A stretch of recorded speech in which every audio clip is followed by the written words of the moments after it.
Shalom, selamat pagi jemaat Tuhan. Berjumpa kembali dalam doa pagi online dalam nama Yesus.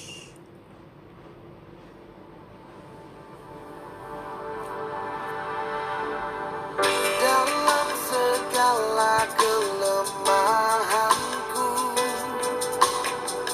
terbatas semua kemampuanku, Kau hadir, kuatkanku.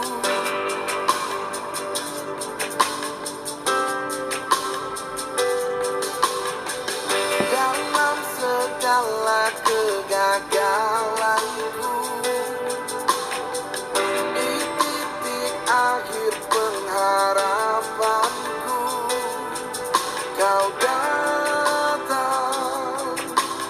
pulihkanku.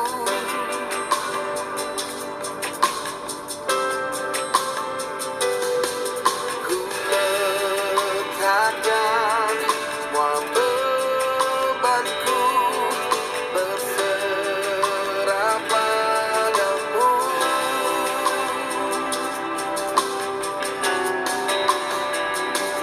Kekuatanku hanya dalam-Mu, Yesus perlindunganku, penolong yang setia, selalu ada bersamaku. Pengharapanku hanya dalam-Mu, Yesus kemenanganku. Nama-Mu berkuasa di hidupku.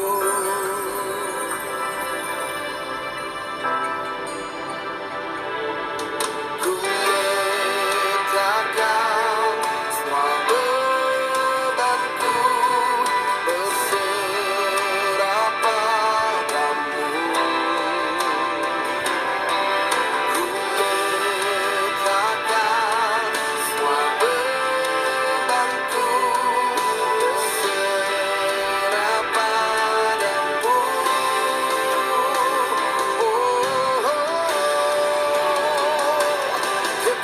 Kekuatanku hanya dalam-Mu, Yesus perlindunganku, penolong yang setia, selalu ada bersamaku. Pengharapanku hanya dalam-Mu, Yesus kemenanganku. Nama-Mu berkuasa di hidupku.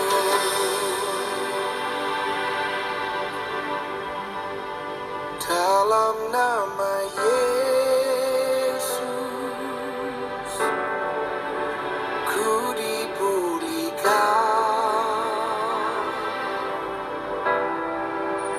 Dalam nama Yesus, ku disembuhkan.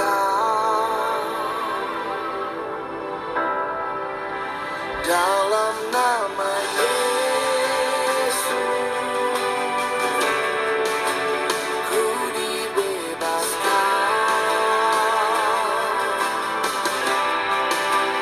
Dalam nama Yesus, ku diselamatkan.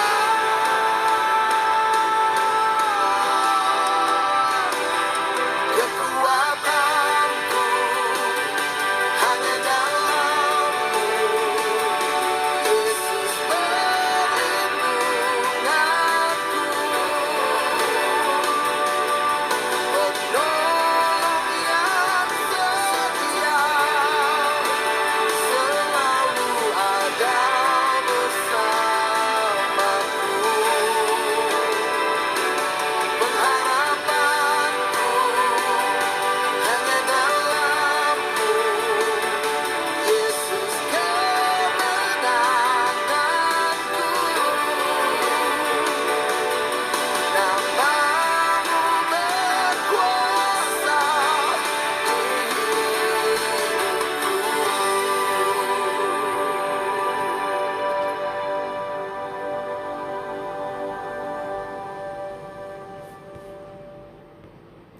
Tiba waktunya untuk kami merenungkan firman-Mu. Firman-Mu adalah sulu dan terang bagi jalan kami. Berfirman Tuhan, kami siap dalam nama Tuhan Yesus Kristus. Amin. Bapak Ibu, kita lanjutkan renungan firman Tuhan pagi hari ini, Daniel pasal 2. Agak panjang sampai ayat yang ke-49. Tetapi harus dibacakan keseluruhan karena ini sebuah rangkaian cerita. Ya, baik, saya bacakan saja secara cepat. Mimpi Nebukadnezar. Pada tahun yang kedua pemerintahan Nebukadnezar, bermimpilah Nebukadnezar, karena itu hatinya gelisah dan ia tidak dapat tidur. Lalu raja menyuruh memanggil orang-orang berilmu, ahli jampi, ahli sihir dan para kasdim untuk menerangkan kepadanya tentang mimpinya itu. Maka datanglah mereka dan berdiri di hadapan raja. Kata raja kepada mereka, "Aku bermimpi dan hatiku gelisah karena ingin mengetahui mimpi itu." Lalu berkatalah para kasdim itu kepada raja, "Ya raja, kekalah hidupmu, ceritakanlah kepada hamba-hambamu mimpi itu, maka kami akan memberitahukan maknanya."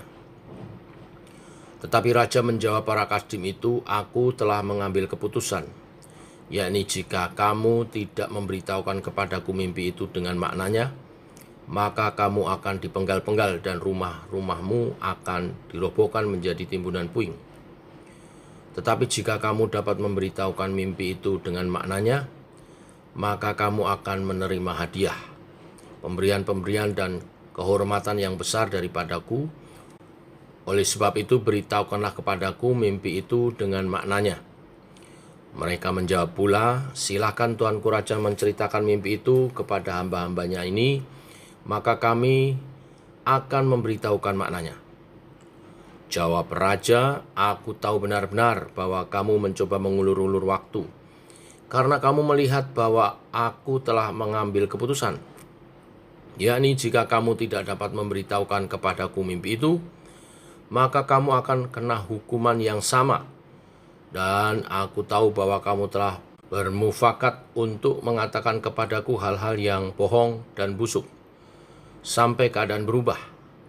Oleh sebab itu ceritakanlah kepadaku mimpi itu, supaya aku tahu bahwa kamu dapat memberitahukan maknanya juga kepadaku." Para kasdim itu menjawab raja, "Tidak ada seorang pun di muka bumi yang dapat memberitahukan apa yang diminta tuanku raja. Dan tidak pernah seorang raja, bagaimanapun agungnya dan besar kuasanya, telah meminta hal sedemikian dari seorang berilmu, atau seorang ahli jampi, atau seorang kasdim. Apa yang diminta tuanku raja adalah terlalu berat, dan tidak ada seorang pun yang dapat memberitahukannya kepada tuanku raja, selain dari dewa-dewa yang tidak berdiam di antara manusia." Maka raja menjadi sangat geram dan murka karena hal itu. Lalu dititahkannya lah untuk melenyapkan semua orang bijaksana di Babel. Ketika titah dikeluarkan supaya orang-orang bijaksana dibunuh, maka Daniel dan teman-temannya pun terancam akan dibunuh. Lalu berkatalah Daniel dengan cerdik dan bijaksana kepada Aryok, pemimpin pengawal raja, yang telah pergi untuk membunuh orang-orang bijaksana di Babel itu. Katanya kepada Aryok, pembesar raja itu, "Mengapa titah yang begitu keras ini dikeluarkan oleh raja?" Lalu Aryok memberitahukan hal itu kepada Daniel. Maka Daniel menghadap raja dan meminta kepadanya supaya diberi waktu untuk memberitahukan makna itu kepada raja. Kemudian pulanglah Daniel dan memberitahukan hal itu kepada Hananya, Misael, dan Asaria teman-temannya, dengan maksud supaya mereka memohon kasih sayang kepada Allah semesta langit mengenai rahasia itu, supaya Daniel dan teman-temannya jangan dilenyapkan bersama-sama orang-orang bijaksana yang lain di Babel. Maka rahasia itu disingkapkan kepada Daniel dalam suatu penglihatan malam. Lalu Daniel memuji Allah semesta langit. Berkatalah Daniel, "Terpujilah nama Allah, dari selama-lamanya sampai selama-lamanya, sebab daripada Dialah hikmat dan kekuatan. Dia mengubah saat dan waktu. Dia memecat raja dan mengangkat raja. Dia memberi hikmat kepada orang bijaksana dan pengetahuan kepada orang yang pengertian. Dialah yang menyingkapkan hal-hal yang tidak terduga dan yang tersembunyi. Dia tahu apa yang ada dalam gelap dan terang ada padanya. Ya Allah nenek moyangku, kupuji dan kumuliakan Engkau, sebab Engkau mengaruniakan kepadaku hikmat dan kekuatan, dan telah memberitahukan kepadaku sekarang apa yang kami mohon kepadamu.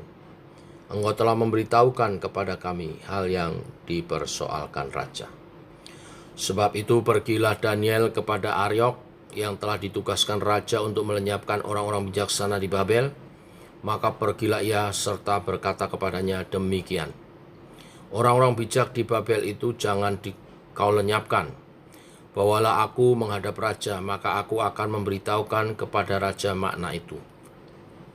Aryok segera membawa Daniel menghadap raja serta berkata kepada raja demikian. Aku telah mendapat seorang dari antara orang-orang buangan dari Yehuda yang dapat memberitahukan makna itu kepada raja. Bertanyalah raja kepada Daniel yang namanya Beltsasar, sanggupkah engkau memberitahukan kepadaku mimpi yang telah kulihat itu dengan maknanya juga? Daniel menjawab, katanya kepada raja, rahasia yang ditanyakan tuanku raja tidaklah dapat diberitahukan kepada raja oleh orang bijaksana, ahli jampi, orang berilmu, atau ahli nujum. Tetapi di surga ada Allah yang menyingkapkan rahasia-rahasia. Ia telah memberitahukan kepada tuanku Raja Nebukadnezar apa yang akan terjadi pada hari-hari yang akan datang. Mimpi dan penglihatan-penglihatan yang tuanku lihat di tempat tidur ialah ini. Sedang tuanku ada di tempat tidur, ya tuanku Raja, timbullah pada tuanku pikiran-pikiran tentang apa yang akan terjadi di kemudian hari. Dan dia menyingkapkan rahasia-rahasia, telah memberitahukan kepada tuanku apa yang akan terjadi.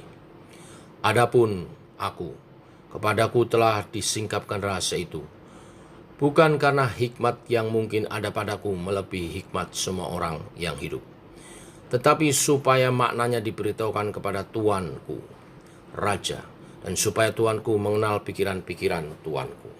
Ya raja, tuanku melihat suatu penglihatan, yakni sebuah patung yang amat besar. Patung itu tinggi berkilo-kilo luar biasa, tegak di hadapan tuanku, dan tampak mendahsyatkan. Adapun patung itu, kepalanya dari emas tua, dada dan lengannya dari perak, perut dan pinggangnya dari tembaga, sedang pahanya dari besi dengan kakinya sebagian dari besi dan sebagian lagi dari tanah liat. Sementara tuanku melihatnya, terungkit lepas sebuah batu tanpa perbuatan tangan manusia, lalu menimpa patung itu, tepat pada kakinya, yang dari besi dan tanah liat itu, sehingga remuk. Maka dengan sekaligus diremukkannya lah juga besi, tanah liat, tembaga, perak, dan emas itu, dan semuanya menjadi seperti sekam di tempat pengirikan pada musim panas. Lalu angin menghembuskannya sehingga tidak ada bekas-bekasnya yang ditemukan. Tetapi batu yang menimpa patung itu menjadi gunung besar yang memenuhi seluruh bumi. Itulah mimpi tuanku, dan sekarang maknanya akan kami katakan kepada tuanku raja. Ya tuanku raja, raja segala raja yang kepadanya oleh Allah semesta langit telah diberikan kerajaan, kekuasaan, kekuatan, dan kemuliaan. Dan yang dalam tangannya telah diserahkannya anak-anak manusia, dimanapun mereka berada, binatang-binatang di padang dan burung-burung di udara. Dan yang dibuatnya menjadi kuasa atas semua itu, tuankulah kepala yang dari emas itu. Tetapi sesudah tuanku akan muncul suatu kerajaan lain yang kurang besar dari kerajaan tuanku. Kemudian suatu kerajaan lagi, yang ketiga, yakni yang ketiga, dari tembaga yang akan berkuasa atas seluruh bumi. Sesudah itu akan ada suatu kerajaan yang keempat, yang keras seperti besi, tepat seperti besi yang meremukkan dan menghancurkan segala sesuatu, dan seperti besi yang menghancur luluhkan, maka kerajaan ini akan meremukkan dan menghancur luluhkan semuanya. Dan seperti Tuhan kulihat kaki dan jari-jarinya sebagian dari tanah liat tukang periuk, dan sebagian lagi dari besi. Itu berarti bahwa kerajaan itu terbagi. Memang kerajaan itu juga keras juga seperti besi. Sesuai dengan yang Tuhan kulihat, besi itu bercampur dengan tanah liat. Tetapi sebagaimana jari-jari kaki itu sebagian dari besi dan sebagian lagi dari tanah liat, demikianlah kerajaan itu akan menjadi keras sebagian dan rapuh sebagian. Seperti Tuhan kulihat besi bercampur dengan tanah liat. Itu berarti mereka akan bercampur oleh perkawinan, tetapi tidak akan merupakan satu kesatuan. Seperti besi tidak dapat bercampur dengan tanah liat. Tetapi pada zaman raja-raja, Allah semesta langit akan memberi suatu kerajaan yang tidak akan binasa sampai selama-lamanya. Dan kekuasaan tidak akan beralih lagi pada bangsa lain. Kerajaan itu akan meremukkan segala kerajaan dan menghabisinya, tetapi kerajaan itu sendiri akan tetap untuk selama-lamanya. Tepat seperti yang Tuhan kulihat bahwa tanpa perbuatan tangan manusia, sebuah batu terungkit lepas dari gunung dan meremukkan besi, tembaga, tanah liat, perak, dan emas itu. Allah yang maha besar telah memberitahukan kepada Tuanku Raja apa yang akan terjadi di kemudian hari. Mimpi itu adalah benar dan maknanya dapat dipercayai. Lalu sujudlah Raja Nebukadnezar serta menyembah Daniel.